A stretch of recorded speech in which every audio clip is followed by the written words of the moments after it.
Bandarísk herþota var skotin niður í Íran í dag. Öðrum flugmanninum var bjargað á lífi en hins enn leitað. Engin merkir að átökum sé að linna, heldur hafa þau stigmagnast. Notkun farsíma og snjalltækja í akstri hefur aukist síðustu ár. Vel á annað 1000 ökumanna voru kærðir fyrir þessi umferðarlagabrot hér á landi í fyrra. Þróunaraðstoð hefur aldrei verið skorin eins mikið niður á heimsvísu og í fyrra. Forstjóri Mannfjöldastofnunar Sameinuðu þjóðanna segir að afleiðingarnar séu þungbærar en hrósar Íslandi fyrir að halda sjó. Ég finn fyrir mikilli ábyrgð, segir Ítali sem var á meðal þeirra sem lásu Passíusálmana í Hallgrímskirkju í dag. Hann segir stórkostlegt að kynnast sálmunum. Í Bjargvættinum, nýrri sýningu í byggðasafni Árnesinga, segir frá björgun manns í Ölfusá árið 1944. Maðurinn náði að bjarga sér á varadekki sem aðal sýningargripurinn.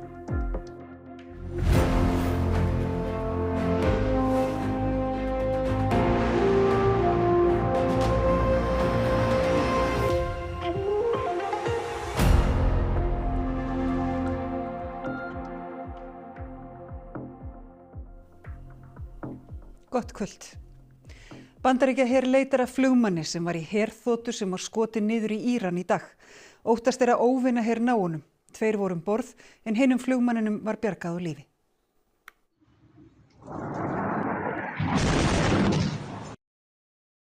Þessi brú var á meðal skotmarka Bandaríkjahers í Íran í gær.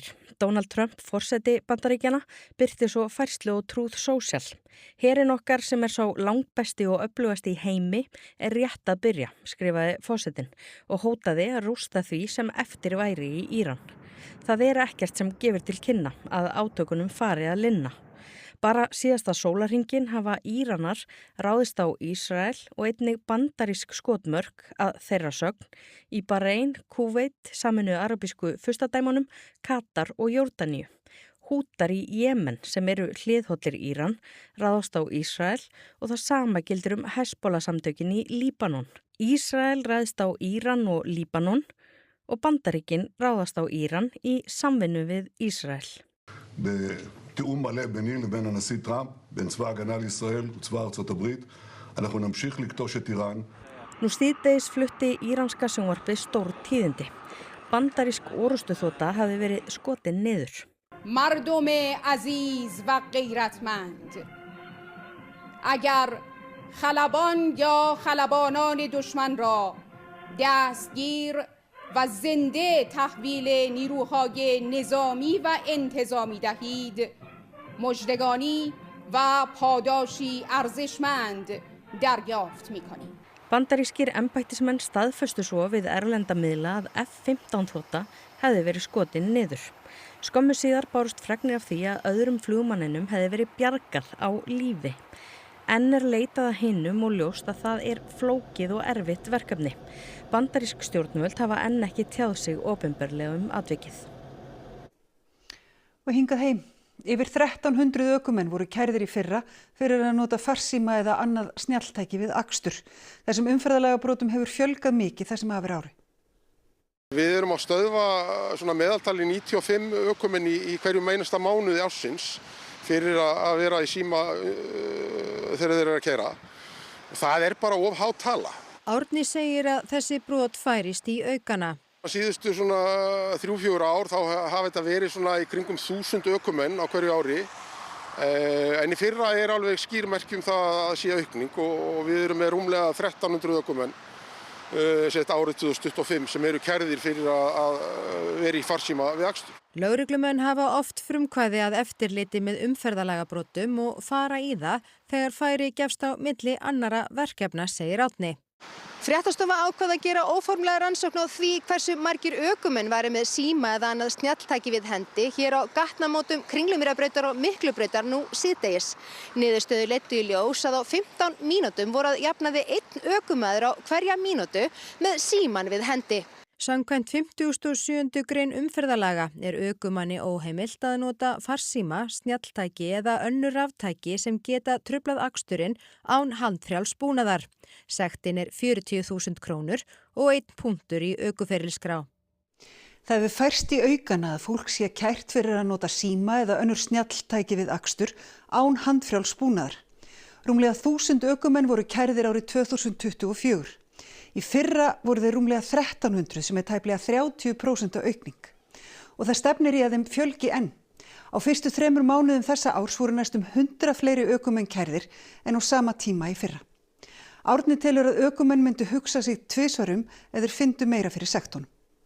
Samgönguyfirvöld mættu skoða það að endurskoða sektarreglugerðina almennt. Sektarreglugerðina síðan 2019 hefur hún þróast með verðlagi á Íslandi.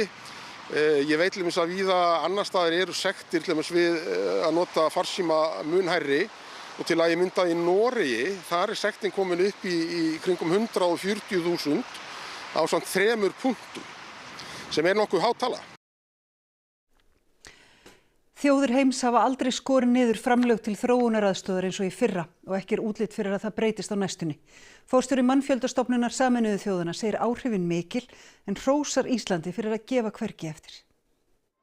Árið 2022 var met ári í framlögum til þróunaraðstoðar, 287 milljarðar bandaríkjadala. Síðan þá hefur framlagið dregist saman. Árið 2023 var það 224 milljarðar, árið 2024 205 milljarðar og samkvæmt bráðabirgðatölum 164 milljarðar í fyrra. Þessi þróun líkleg til að halda áfram á næstu árum. Hér munar mest framlög Bandaríkjanna í gegnum USAID sem var leyst upp í fyrra. Þriðjungur aðstoðar ársins 2024 kom þaðan. Framkvæmdastjóri Mannfjöldasjóðs Sameinuðu þjóðanna segir að samhliða þessu hafi þörfin fyrir aðstoð aukist. And we are having challenge to mobilize resources for public development. That's why now we try to do partnership with private sector foundation to really complement the ODA. Keita segir það ganga ágætlega en meira þurfi til. Niðurskurðurinn geti haft miklar afleiðingar og hún nefnir það eitt dæmi sérstaklega. And the part of job we do at the United Nations Population Fund is to save life, to end all preventable maternal death. So when we have no resources, then women tend to not have access to the right service, to access to midwifery, so that they can deliver a safe baby in the right way. Ísland hefur haldið sínum framlögum til þróunaraðstoðar og nú meðal þeirra landa sem gefa mest miðað við höfðatölu. You are one of our biggest contributors to saving lives around the world, in Africa, in Asia. You help us in humanitarian settings like Afghanistan, you help us in development settings like Sierra Leone or Malawi or Uganda, and that makes a difference. Fjallaði nánar niðurskurð til þróunaraðstoðar í heimskviðum á Rás 1 á morgun.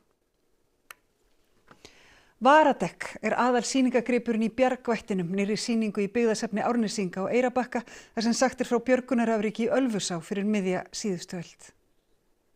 Margir mættu þegar sýningin var formlega opnuð, meðal annars fjölskylda Jóns Ingibergs Guðmundssonar fyrrverandi yfirlögregluþjóns á Selfossi en hann dó 2001, en sýningin snýst björgun hans úr Ölfusá þegar 2 vörubílar frá kaupfélagi Árnesinga fóru fram á gömlu Ölfusárbrúnni 7. september 1944.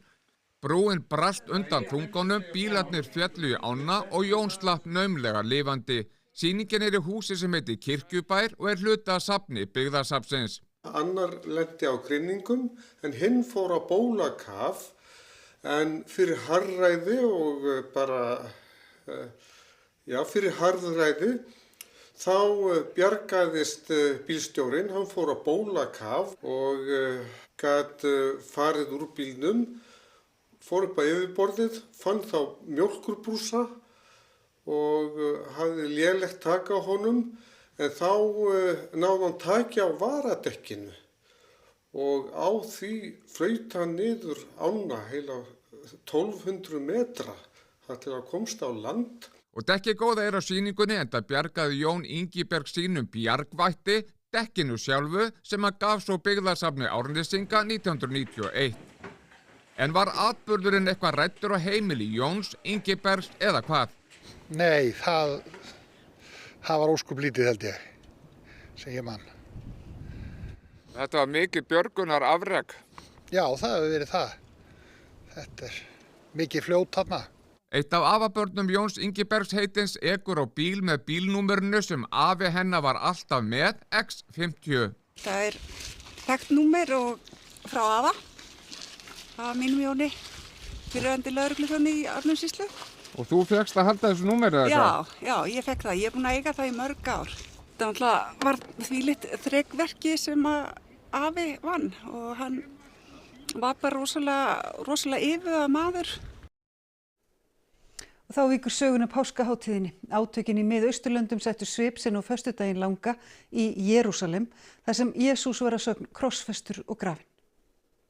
Via Dolorosa eða þjáningarvegurinn í Jerúsalem er sú leið sem frelsarinn Jesús á að hafa gengið með krossinn sem hann var svo krossfestur á. Þar er vanalega varla þverfótað fyrir fólki á föstudaginn langa, en í dag voru fáir á ferli. I wish this with the Holy Week it will be a miracle and the war will stop and we will go back to normal life and peace will be from Jerusalem, because if we have peace in Jerusalem, we'll have peace all around the world. Good Friday.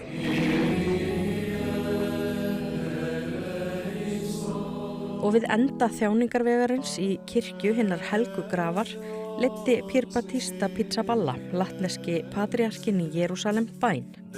Kirkjan stendur einmitt þar sem Jesús er talinn hafa verið krossfestur og grafinn. Í San Fernando í Pampangas á Filippseyjum var krossfesting Krists endurgerð venju samkvæmt. Hinn 65 ára Rúben Enahe lét krossfesta sig í 37. skipti. Katólska kirkjan hefur gagnrýnt þetta og bent á aðrar leiðir til þess að færa fórnir og iðka trú.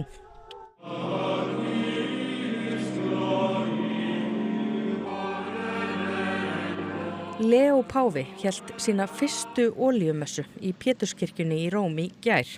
Það er sérstök messa í Dymbilviku þar sem 3 tegundir olíu eru helgaðar. In quest'ora oscura della storia è piaciuto a Dio inviarci a diffondere il profumo di Cristo dove regna l'odore della morte. Rinnoviamo il nostro sì a questa missione che ci chiede unità e che porta la pace. Passíusálmar Hallgríms Péturssonar voru lesnir upp í Hallgrímskirkju í dag eins og hefðir fyrir á föstudaginn langa. Passíusálmarnir hafa lengi verið hluti af páskahefð landsmanna. 8 lesarar skiptu með sér upplestrinum í Hallgrímskirkju, sumir sem þekkja sálmana vel og hafa flutt á áður, en aðrir gerðu það í fyrsta sinn. Einn þeirra er Ítalinn Roberto Pagani. Hann er sá fyrsti til að flytja þá sem hefur ekki íslensku að móðurmáli. Þetta er náttúrulega mjög spennandi en ég finn líka fyrir mikilli ábyrgð. Þetta hefur verið stórkostleg vegferð að kynnast þessum sálmum sem eru mjög mikilvægur partur af menningararfi Íslands. Jesús það bannar bert, honum er skylt þú hlýðir, hógvær umberir líðir, það móti þér er gert. Roberto hefur búið hér á landi síðan 2014 og þekkir íslenska tungumálið líklega betur en flestir. Hann er aðjunkt við Háskóla Íslands og hefur meðal annars kennt íslensk handritafræði og forn íslensku. Hann segist hafa heillast af passíusálmunum meðal annars vegna þess hvernig þeir eru skrifaðir. Ég er miðaldafræðingur að mennt, þannig að þetta er mjög nútímalegt í samanburði við það sem ég les venjulega en þannig að það var einfaldara að skilja textana og að fara dýpra í hann. Hugleiðingar og innihald sálmanna séu mikið umhugsunarefni. Það er þvílíka reynsla að lesa yfir þessa sálmanna og finna alltaf eitthvað nýtt. Hann undirbjó sig vel fyrir upplesturinn, las textan aftur og naut góðrar aðstóðar Svanhildar Óskarsdóttur prófessor sem var líka á meðal flytjenda. Ég notaði líka þýðingar á ítölsku og ég vildi skilja mjög vel hvað væri í gangi. Það er líka, mikið drama í þessum sálmum, þannig að mér fannst það mjög mikilvægt að ég skildi nóg vel hvað væri í gangi og líka að reyna að ímynda mér hvernig Hallgrímur hefði kannski sagt þessa hluti persónulega. Við sveiflum okkur á milli páskahefðana því nú eru Ísfirðingar og þeirra fjölmörgu gestir að stíga af skíðunum og koma sér í betri fötin. Því þar fer rokkhátíðin Aldrei fór ég suður að hefjast. Það páskablíða á Ísafirði og núna eru tónleikagestir að koma sér fyrir í skemmunni og þar Sigurður Þorri Gunnarsson. Siggi, alltaf fyllast hjá þér? Já, hér fólk að koma sér fyrir, enda mikil gleði framundan í kvöld hér í þessari skemmu sem dagstaglega geymsla fyrir rækjuverksmiðju hér í bæ en núna heitasti tónleikastaður landsins. Ég komin með mann til mín sem ber þann virðulega titill rockstjóri, Kristján Freyr. Hann heldur á öllu í kringum þessa hátíð. Kristján, bara hvernig gengur? Hvernig eru víbræðin núna í aðdraganda Aldrei fór suður? Já, bara ótrúlega góð stemning og hún svo áreynslulaus á öllu leyti einhvern veginn.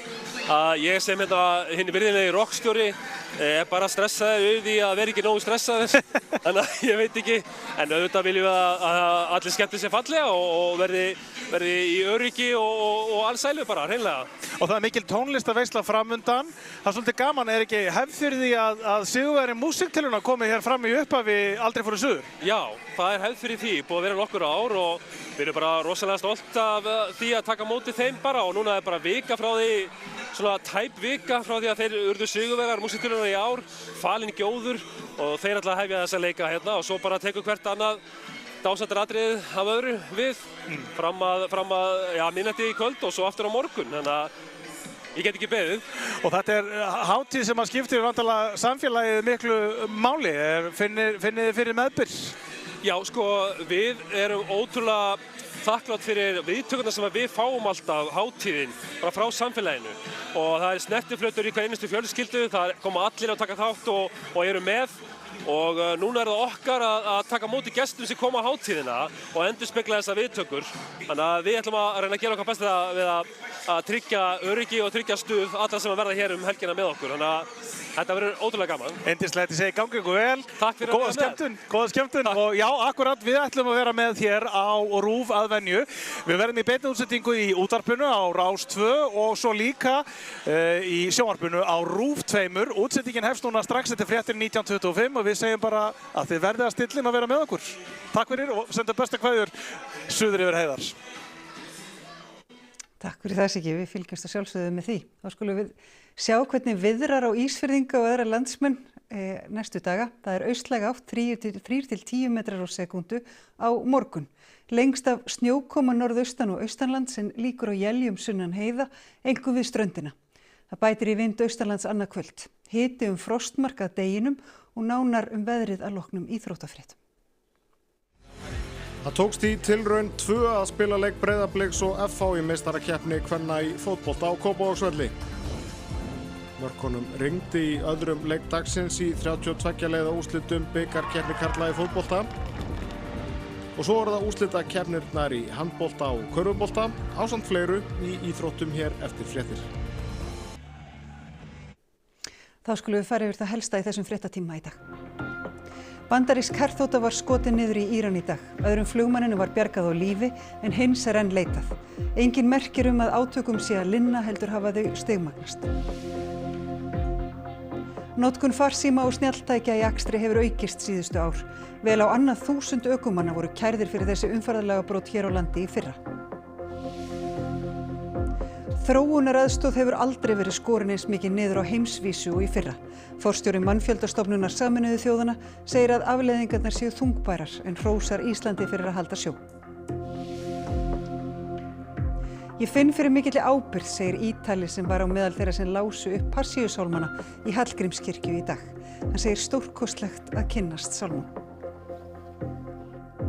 Fréttatíminn á enda. Við kveðjum ykkur á þessum langa föstudegi með myndum af páskamjöllinni í grasagarðinum í Reykjavík. Bragi Valgeirsson fangaði fegurðina þar í gær. Verið sæl.